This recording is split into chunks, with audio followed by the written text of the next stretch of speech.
Kapag narinig mo ang salitang kamatayan, nakakakilabot. Paano pa kaya kung si kamatayan mismo ang nagpakita sa'yo?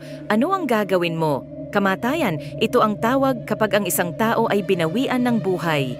Ang isa pang kahulugan ng salitang kamatayan ay sinasabing ito ang nagsisilbing tagasundo ng kaluluwa ng isang tao bago bawian ng buhay. Ang karaniwang pagkakalarawan sa imahe o anyo ni kamatayan ay anyong lalaki na nakasuot ng itim na damit, nakabalabal at may dalang lingkaw o karit. Ang pagpapakita ni kamatayan sa isang tao ay tanda na siya ay malapit ng sunduin nito, maaaring magkaroon ng isang pangyayari katulad ng di inaasahang aksidente. Ang iba ay nauuwi sa malagim na trahedya, pagkakasakit at iba pang kadahilanan. Ayon sa mitolohiya, may mga paraan para ito maiwasan. Ngunit sa bandang huli siya ang nananaig.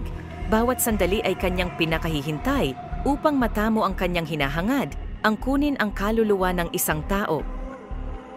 Maraming mitolohiya at kwento ukol dito. Isa lamang itong patunay na ang kwento ni kamatayan ay nagsimula pa noong unang panahon na hanggang sa ngayon ay marami pa rin ang naniniwala at patuloy na pinag-uusapan ng mga tao. May mga pelikula at libro na rin ang naipalabas at nailathala tungkol kay kamatayan. Ang kanyang kwento ay nanatili, madalas siya ay kinatatakutan. Kung si kamatayan ay totoo, saan niya naman dinadala ang kaluluwa ng isang tao? Ay ito mismo ang demonyo at kanyang dinadala ang kaluluwa ng tao sa impyerno. Scary, huh?